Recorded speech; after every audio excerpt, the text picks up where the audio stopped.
কোন দল জান্নাতে যাবে এটা আমি আপনাদেরকে বলে দিতেছি। যদি বলেন যে জান্নাতের টিকিট দিতেছেন, হ্যাঁ জান্নাতের টিকিট দিতেছি। অনেকে তো ভোটের কারণে জান্নাতের টিকিট দেয়, তাই না? আমি ভোটের কারণে, আমার ভোট দেওয়া লাগবে না। আমার কথাটা একটু শুনেন, আমি জান্নাতের টিকিট দেই নেই, আল্লাহ জান্নাতের টিকিট দিতেছেন। আল্লাহর পক্ষ থেকে আল্লাহর বাণীটা আমি আপনাদের কাছে পৌঁছায় দিতেছি। সূরা তাওবা আয়াত নাম্বার 111, আল্লাহ বলেন, ইন্নাল্লাহা আশতারা মিনাল মুমিনিনা আনফুসাহুম ওয়া আমওয়ালাহুম বিআন্না লাহুমুল জান্নাহ। আমি আল্লাহ মুমিনদের জান এবং মাল, জান মানে নিজের জীবন, মাল মানে তার ধন সম্পদ, টাকা পয়সা, এটার বিনিময়ে তাকে আমি জান্নাত দান করেছি। সারা পৃথিবীতে যত আলেম ওলামাগণ আছে, আমার মনে হয় না এরা জান্নাতে যাইতে ইচ্ছুক। কেন বললাম জানেন? জান্নাতে যাইতে হলে কোন মানুষ পৃথিবীতে থাইকে জান্নাতে যাইতে পারবে? কথা বলেন, পারবে কেউ?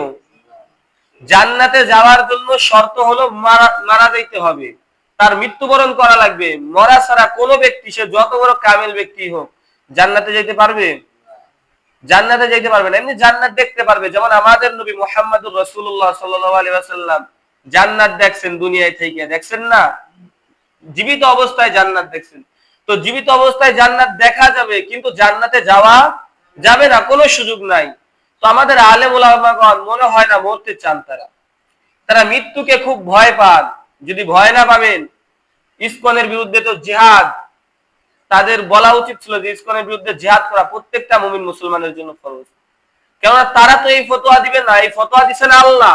এই ফতোয়া দিচ্ছেন কে বলেন?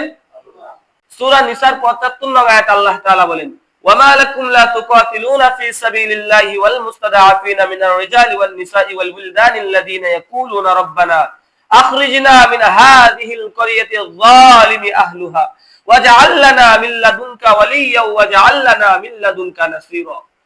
তোমাদের কি হলো যে তোমরা আল্লাহর রাস্তায় জিহাদ করবে না, অথচ তোমরা তাকায় দেখো দুর্বল নারী, দুর্বল শিশু, দুর্বল পুরুষেরা তাদের রব আল্লাহর কাছে দোয়া করতেছে, আল্লাহ আপনার পক্ষ থেকে আমাদের জন্য ইমাম পাঠান, আপনার পক্ষ থেকে আমাদের জন্য সাহায্যকারী পাঠান, আপনার পক্ষ থেকে আমাদের জন্য হেফাজতকারী পাঠান। তোমাদের কি হলো যে তোমরা আল্লাহর রাস্তায় যুদ্ধ করতে চাও না?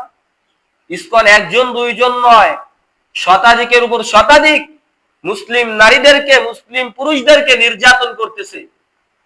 দুর্গা দেবী লক্ষ্মীর সামনে, লক্ষ্মী মূর্তির সামনে যাইয়া বলতেছে কি, এর পায়ে প্রণাম কর এবং কপালে তিলক পর। বাধ্য করে মুসলমানদেরকে মূর্তির পায়ে হাত দেওয়াইতেছে, মূর্তিকে সালাম করাইতেছে, মূর্তিকে প্রণাম করাইতেছে, কপালে তিলক পরাইতেছে। শত শত মুসলিম বোনকে ধর্ষণ করেছে, নির্যাতন করেছে। অথচ দেখেন বনু কাইনুকার দিকে তাকান, একজন মহিলার ওড়না ধরে টান দিয়েছিল, যার কারণে নবী বলছেন প্রত্যেক ওই ইহুদি গোত্রের সঙ্গে যুদ্ধ করা প্রত্যেকটা সাহাবীর উপর ফরজ হয়ে গিয়েছে। ভাই ওড়না টান দিলে যদি যুদ্ধ করা ফরজ হয়ে যায়, যেখানে শত শত শত শত বোনদেরকে ধর্ষণ করে, শত শত বোনদেরকে রেপ করে খুন করেছে, এতে কি যুদ্ধ ফরজ হয়ে যায় না? কথা বলেন, যায় কিনা? কিন্তু আলেম ওলামাগণ এই আয়াত পড়বে, বুঝবে, কিন্তু মানতে নারাজ। আমি এখানে যুদ্ধের বিধান বলে দিলে 2, 4, 50 জন, একজন লোক, 100 জন লোক হবে। অথচ তারা যদি, যাদেরকে আপনারা সেলিব্রিটি মনে করেন, যাদেরকে আপনারা আলেম মনে করেন, মাথার তাজ মনে করেন, যাদেরকে আপনারা আইকন, আইডল মনে করেন, তারা প্রকাশ্য দিবালোকে বলার দরকার নাই, মাউথ সামনে নিয়ে বলার দরকার নাই। যদি ফেসবুকে একটা পোস্ট করে দেয়, সকল ইসকনিদের বিরুদ্ধে মুসলমানদের জিহাদ করা ফরজ হয়ে গিয়েছে, এটা দুনিয়ার কোন মানুষ ফরজ করে নাই, ফরজ করেছেন কে? তাহলে দেখা যাবে বাংলাদেশে যত ধর্মপ্রাণ মুসলমান আছে, আরে বুইরেরাও সারিবদ্ধ হয়ে তারাও ইসকনের বিরুদ্ধে জিহাদ করতে নেমে যাবে। কিন্তু আজ আলেমরা বুঝতেছে না যে তাদের জান্নাতে যাওয়া লাগবে, বুঝতেছে না তাদের মারা যাওয়া লাগবে, মৃত্যু যে নিশ্চিত হবে, এটা তাদের মধ্যে, তাদের অন্তরের মধ্যে এই চিন্তা ভাবনাটা নাই। যদি থাকতো তাহলে অবশ্যই তারা বলে দিত যে কোরআনে আল্লাহ তাআলা বলছেন, যখন মুসলিমদেরকে নির্যাতন করা হয়, মুসলিমদের অপমান করা হয়, মুসলিম নারীদের ধর্ষণ করা হয়, মুসলিম নারীদেরকে লাঞ্ছিত করা হয়, অপমানিত করা হয়, বের করে দেওয়া হয়, তখন তোমাদের প্রত্যেকটা মুমিন মুসলমানের জন্য ওই গোত্রদের বিরুদ্ধে জিহাদ করা ফরজ, এটা আল্লাহ করেছেন। তাহলে তো আলেম সমাজ এটা বলে দিত। তারা চায় না যে আমরা জান্নাতে যাব, তারা চায় না যে তারা মৃত্যুবরণ করবে, অথচ তারা যদি চায় আমরা মৃত্যুবরণ করব, তারপরেও তাদের মৃত্যু হবে। যদি তারা না চায় যে আমরা মরবো না, তারপরেও তাদের মৃত্যু হবে। হবে কিনা বলেন? কাজেই ইসকনের বিরুদ্ধে জিহাদ করতে হবে, এটা মুসলমানের ঈমানের দাবি, আল্লাহর হুকুম। কার হুকুম বলেন? আমরা সবাই মনে করি যে ইসকন ভারতের এজেন্ট, এটা আমরা সবাই ভাবতেছি আর কি। না, ইসকন ভারতের কোন এজেন্ট না। ভারতের দালালি করতে পারে, এটা ঠিক আছে, কিন্তু ভারতের কোন এজেন্ট না ইসকন। ইসকন সর্বপ্রথম 1966 সালে আমেরিকায় এটা প্রতিষ্ঠা হয়। তো আমেরিকায় যে জিনিস প্রতিষ্ঠা হয় সেটা ভারতের এজেন্ট হয় কিভাবে? এটা সম্পূর্ণ আমেরিকার এজেন্ট। নরেন্দ্র মোদীর বিরুদ্ধে ইসকন কয়েকবার বক্তব্য দিছে, ইসকনের যারা পণ্ডিত আছে কয়েকবার তারা বক্তব্য দিছে নরেন্দ্র মোদীর বিরুদ্ধে, কিন্তু ডোনাল্ড ট্রাম্পের বিরুদ্ধে একবারও বক্তব্য দেয় নাই। কারণ ওদের বাপই তো হচ্ছে ডোনাল্ড ট্রাম্প, ওদের বাপই তো হচ্ছে ডোনাল্ড ট্রাম্প। তো ডোনাল্ড ট্রাম্পের বিরুদ্ধে বক্তব্য দিবে কেন?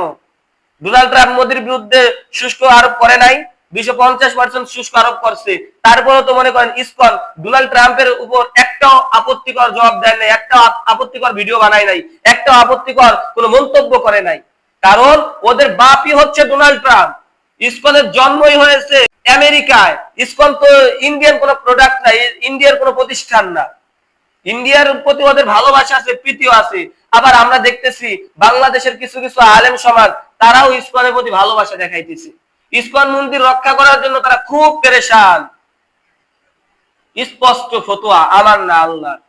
এই ফতোয়া দিয়েছেন আল্লাহ, যদি কোনো অমুসলিমদের সঙ্গে, মুশরিকদের সঙ্গে মুসলিমরা জিহাদ করে, আর নামধারী কিছু মুসলমানের বাচ্চারা যদি ওই মুশরিকদের পক্ষে তাদেরকে সহযোগিতা করার জন্য আসে, তবে ওই মুসলিম রূপী মুশরিকদের সঙ্গেও জিহাদ করা প্রত্যেকটা মুসলমানের জন্য ফরজ। কাজেই স্পষ্ট করে বলে দেই, যদি ইসকনের প্রতি কারো কোনো প্রীতি থাকে, কোনো ভালোবাসা থাকে, সে যত বড় আল্লাহ ওয়ালা নিজেকে দাবি করুক, যত পীর বুজুর্গ নিজেকে দাবি করুক, তার বিরুদ্ধে জিহাদ করা প্রকৃত খাঁটি আল্লাহ ওয়ালা মুমিনের জন্য ফরজ।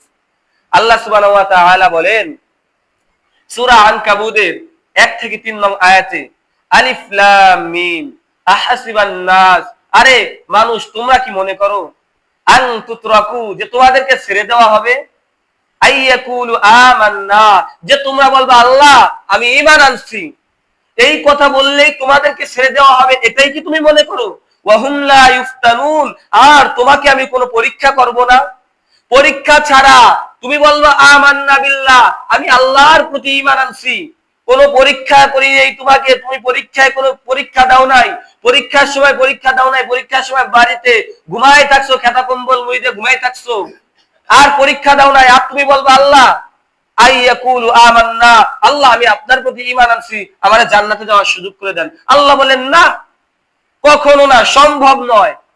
ওয়ালাকাদ ফাতান্নাল্লাযীনা মিন ক্বাবলিহিম, তাকায়া দেখো পূর্বের দিকে, তোমাদের পূর্বপুরুষ, তোমাদের পূর্বের যত জাতি আছে প্রত্যেকটা জাতিকে আমি পরীক্ষা করেছিলাম। আল্লাহর কাছে প্রশ্ন করি, আল্লাহ পূর্বের কোন কোন জাতিকে আপনি পরীক্ষা করেছিলেন? তাফসীরে তাবারীর মধ্যে লেখেন, দেখো পূর্বের জাতি আদমকে আমি পরীক্ষা করেছিলাম, নূহকে আমি পরীক্ষা করেছিলাম, ইব্রাহিমকে পরীক্ষা করেছিলাম, ইসমাঈল, ইসহাক, ইয়াকুব, ইউনুস, ইউসুফকে পরীক্ষা করেছিলাম, মুসা, ঈসা, হারুনকে পরীক্ষা করেছিলাম, সর্বশেষ এবং চূড়ান্ত নবী মুহাম্মদুর রাসূলুল্লাহকেও আমি লা ইলাহা ইল্লাল্লাহ বলার কারণে পরীক্ষা করেছিলাম। করেছিল কিনা বলেন? আল্লাহ তাআলার কাছে জিজ্ঞাসা করি, আল্লাহ নবীদেরকে পরীক্ষা করছেন, তো আমরা তো নবী না, আমরা কি কেউ নবী? আমরা নবীর অনুসারী, নবীর প্রতি বিশ্বাস করছি, তো আমাদেরকে পরীক্ষা কেন করবেন? আল্লাহ বলেন, দেখো আদমের উপর যারা ঈমান আনছে তাদেরকেও পরীক্ষা করছি, দেখো নূহ আলাইহিস সালামের উপর যারা ঈমান আনছে তাদেরকেও পরীক্ষা করছি। নূহ আলাইহিস সালামের উম্মতদের প্রতি কেমন পরীক্ষা করছেন? নূহ আলাইহিস সালামের উম্মত ছিল 80 জন, কেউ কেউ বলছেন 83 জন। 950 বছর দাওয়াত দিয়ে নূহ আলাইহিস সালাম 80 থেকে 83 জন উম্মত বানাইছেন, ঈমানদার বানাইছেন। আল্লাহ তাআলা বলছিলেন যারা ঈমান আনছে তারা যেন আজ এই রাতে নূহ আলাইহিস সালামের কিস্তিতে উঠে এই শহর ত্যাগ করে, এই গ্রাম ত্যাগ করে, কেননা এখানে প্লাবন হবে আজ রাতে। তো যারা ঈমান এনেছিল তাদের মধ্য থেকেও কেউ কেউ কেউ কেউ কেউ কেউ যাদের অন্তরে নেফাকি ছিল, মুনাফিকি ছিল, তারা বলছিল কি, যারা দূর প্লাবন হলে সমস্যা কি, আমরা ওই পাহাড়ের উপর যাবো, অত দূর আল্লাহর পানি উঠে নাকি? এটা হলো মুনাফিক ঈমানদার। এটা কি ঈমানদার বলেন তো? মুনাফিক ঈমানদার। তো তো আল্লাহ তাআলা ওই রাতে প্লাবন দিয়েছিলেন, পাহাড় চূর্ণ বিচূর্ণ হয়ে গিয়েছিল। ওইখানে যারা মুনাফিক এবং কাফের ছিল প্রত্যেককে আল্লাহ তাআলা ধ্বংস করে দিয়েছিলেন। আর ইমানদারদেরকে কি পরীক্ষা করেছিলেন? ইমানদারদেরকে পরীক্ষা করেছিলেন, ইমানদার ওই রাতে তাদের সহায় সম্বল সবকিছু ছেড়ে তারা অন্য এলাকায় চলে যাবে। ইমানদাররা চলে গিয়েছিল, কিন্তু বেঈমান মুনাফিক কাফেররা যায় নাই, এই কারণে তারা ধ্বংস হয়ে গিয়েছে। আল্লাহ তাআলা বলেন, নূহ আলাইহিস সালামকে আমি পরীক্ষা করেছি লা ইলাহা ইল্লাল্লাহ বলার জন্য, ইব্রাহিম খলিলুল্লাহকে লা ইলাহা ইল্লাল্লাহ বলার জন্য পরীক্ষা করেছি। আল্লাহকে বলি, আল্লাহ ইব্রাহিমকে কি পরীক্ষা করেছিলেন? ইব্রাহিম খলিলকে কি পরীক্ষা করেছিলেন? আল্লাহ তাআলা বলেন লা ইলাহা ইল্লাল্লাহ বলার কারণে নমরুদ ইব্রাহিম আলাইহিস সালাতু ওয়াস সালামকে আগুনের দিকে নিক্ষেপ করবে। ইব্রাহিম আলাইহিস সালামকে বলছে, এই বল আমি আল্লাহ, তুই যারা ইবাদত করিস সে আল্লাহ না, সে ভুয়া, বল। ইব্রাহিম আলাইহিস সালাম বলছিল, না, জীবন চলে যাবে কিন্তু ঈমান যাবে না। জীবন যাবে কিন্তু, বলে না, জীবন যাবে কিন্তু ঈমান যাবে না। জীবন চলে যাবে কিন্তু ঈমান যাবে না, কারণ জীবন গেলে তো জান্নাত পাবো, আর ঈমান চলে গেলে তো জাহান্নাম। জীবন গেলে কি পাবো বলেন? জীবন গেলে জান্নাত পাবো, কিন্তু ঈমান গেলে তো জাহান্নাম যাবো। কাজেই জীবন যায় যা, কিন্তু ঈমান ছাড়া যাবে না। ইব্রাহিম আলাইহিস সালাতু ওয়াস সালাম লা ইলাহা ইল্লাল্লাহ থেকে পিছপা হন নাই। আল্লাহ তাআলা ইব্রাহিম আলাইহিস সালামকে আগুনকে কি করেছিলেন? বারদাউ ওয়া সালামান আলা ইব্রাহিম। ইব্রাহিম বলেন, দুনিয়াতে আমাকে আল্লাহ যতদিন হায়াত দিয়েছিলেন, এই আগুনের মধ্যে 40 দিন আমি যেই শান্তি সুখে ছিলাম, এমন শান্তি সুখ পৃথিবীতে আমি আর কোনোদিন ছিলাম না। আগুনকে যদি আল্লাহ তাআলা ইব্রাহিম আলাইহিস সালামের জন্য শান্তিদায়ক করে দিতে পারেন, বেহেশতের বালাখানা করে দিতে পারেন, আমি আপনি যদি বলি লা ইলাহা ইল্লাল্লাহ, এই কথার উপর যদি ইস্তেকামাতের উপর থাকি, আমাদের জন্য আল্লাহ তাআলা সকল কষ্টকে শান্তিতে পরিণত করতে পারেন কিনা? এই বিশ্বাস আছে কিনা? এটার নামই হচ্ছে আমান্না বিল্লাহ। এই বিশ্বাসের নাম কি বলেন? এই বিশ্বাসের নাম আমান্না বিল্লাহ। আল্লাহর কাছে প্রশ্ন করি, আল্লাহ পূর্ববর্তী জাতি আর কোন জাতিকে কি পরীক্ষা করেছিলেন? আল্লাহ তাআলা বলেন, শর্ট করে বলি, মুসাকে পরীক্ষা করেছিলাম ফিরাউনের দাবানলে, আরে হারুনকে পরীক্ষা করেছিলাম ফিরাউনের দাবানলে, আরে ঈসা আলাইহিস সালামকে পরীক্ষা করেছিলাম বনি ইসরাঈলের দাবানলে, আরে মুহাম্মদুর রাসূলুল্লাহকে পরীক্ষা করেছিলাম আবু জাহেলের দাবানলে। করেছিল কিনা?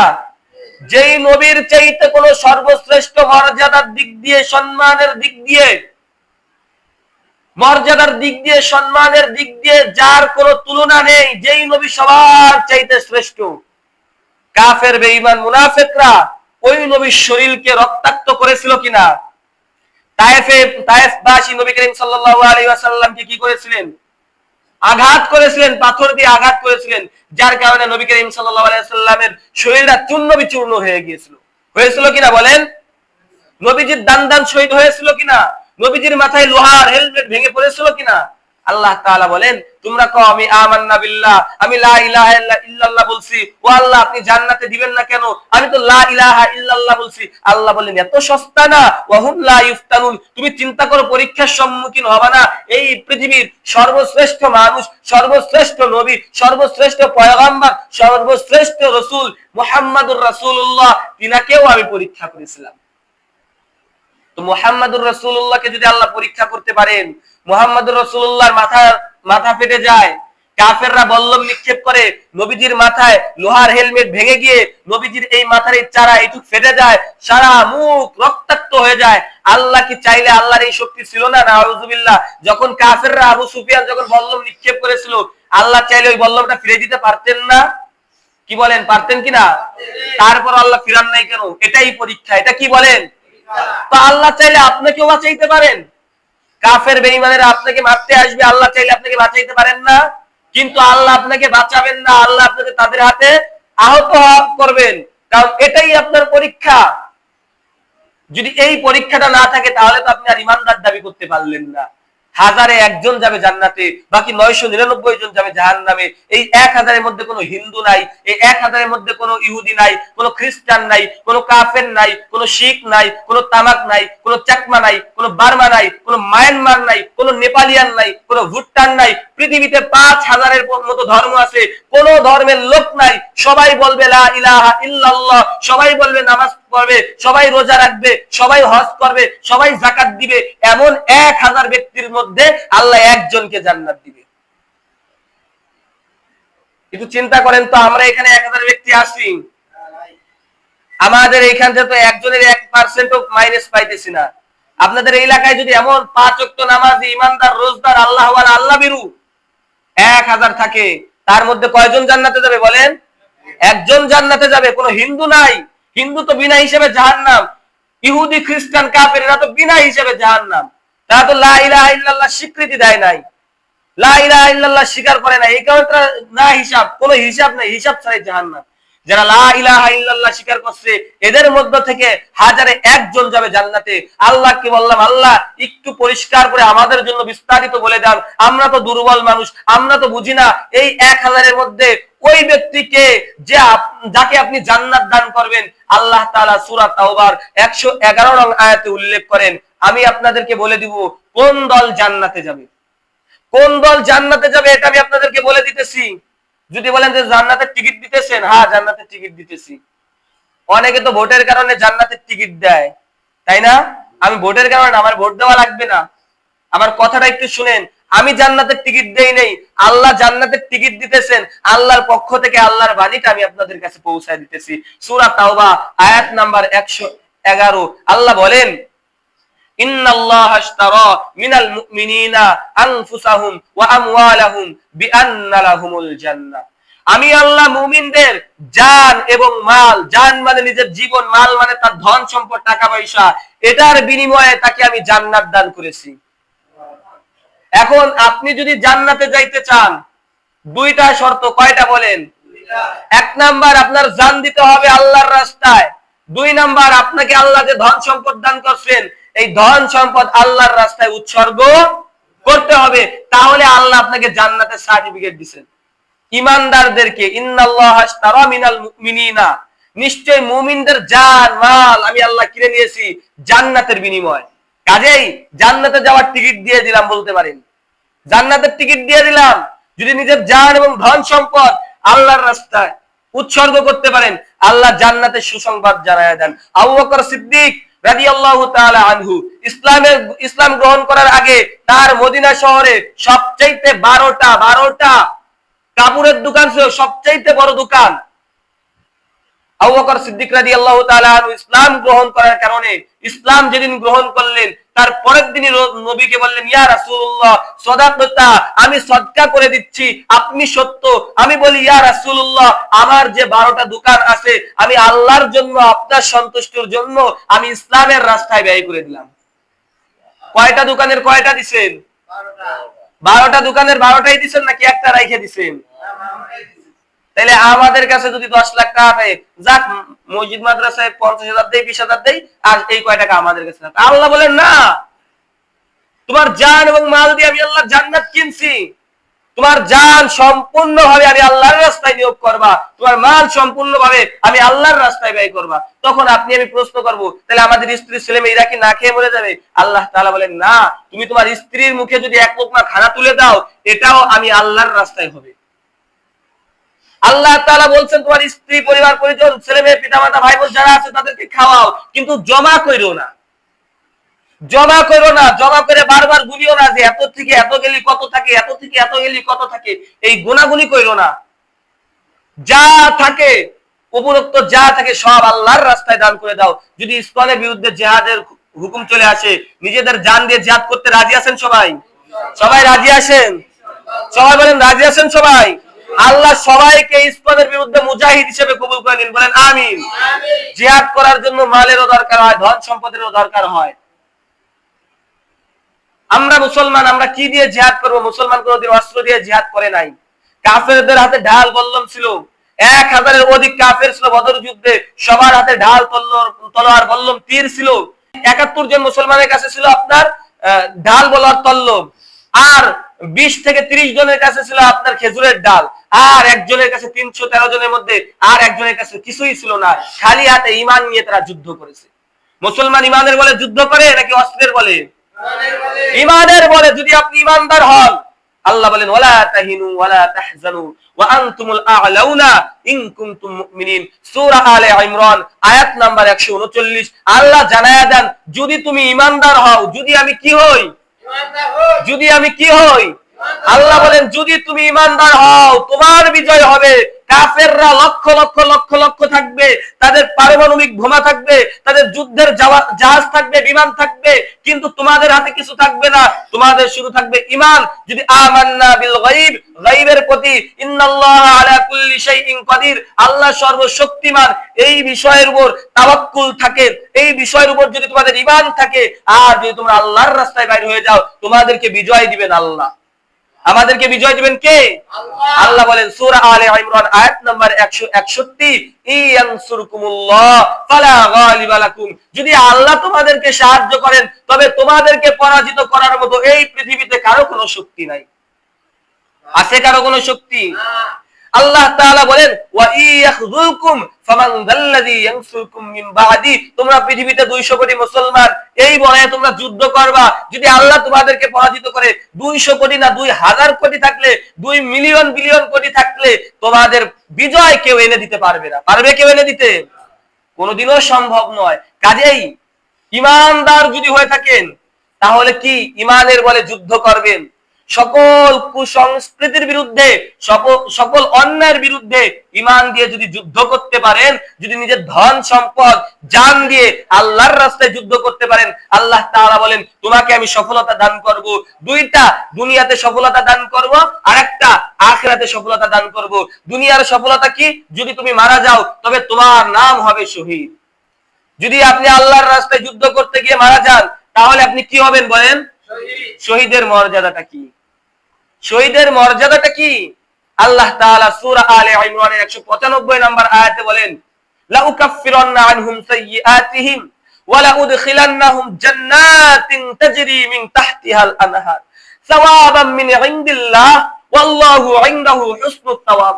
যদি কোনো ব্যক্তি আল্লাহর রাস্তায় জিহাদ করতে গিয়ে শহীদ হয়, যদি কোনো ব্যক্তি আল্লাহর রাস্তায় জিহাদ করতে গিয়ে মৃত্যুবরণ করে, ইন্তেকাল করে, আমি আল্লাহ তার সকল গুনাহের জিম্মাদার হয়ে যাব, আর তাকে এমন একটা জান্নাতে প্রবেশ করাবো তাজরি মিন তাহতিহাল আনহার, যে যার নিচ দিয়ে প্রবাহিত হয় ঝর্ণা। আরে বান্দা, খালিদিনা ফিহা, এখানে তুমি চিরস্থায়ী থাকবা। নি'মাত সাওয়াব, বলো না আল্লাহর নেয়ামত কতই না উত্তম। উত্তম কি উত্তম না? যদি আপনি ইসলামের বিরুদ্ধে যুদ্ধ করতে যাইয়া, সকল অন্যায় অপসংস্কার কুসংস্কৃতির বিরুদ্ধে যুদ্ধ করতে যাইয়া আপনি যদি ইন্তেকাল করেন, আপনি যদি নিহত হন, আল্লাহ আপনার গুনাহের জিম্মাদারি নিয়ে আপনাকে শহীদ হিসাবে কবুল করবেন। শহীদের মর্যাদা কি? আল্লাহ তার সকল গুনাহ মাফ করে তাকে জান্নাতে প্রবেশ করাবেন। দ্বিতীয়ত আল্লাহ কি করবেন? আল্লাহ কোনো হিসাব নিবেন না কিয়ামতের ময়দানে, কোনো হিসাব নিবেন না। আরশে আজিমের নিচে শহীদকে ছায়া দিবেন এবং তাকে আল্লাহ জান্নাত দান করে দিবেন, তার কোনো হিসাব নাই, কোনো হিসাব নাই। কাজেই শহীদের মর্যাদা জানলাম, আল্লাহর রাস্তায় যুদ্ধ করার ফজিলত জানলাম। ইসকন নামক যত অপশক্তি, যত কুশক্তি, যত বেঈমান, যত নাফরমান মুসলিমদের উপর আগ্রাসন চালাবে, নির্যাতন চালাবে, প্রস্তুত থাকবেন ইনশাআল্লাহ। আল্লাহ তাআলা আমাদের সবাইকে মুজাহিদ হিসাবে কবুল করে, শহীদ হিসাবে কবুল করে, আমাদের মৃত্যুটা যেন আল্লাহর রাস্তায় হয়। সবাই বলুন আমিন। নাসরুম মিনাল্লাহি ওয়া ফাতহুন করিব ওয়া বাশশিরিল মুমিনিন।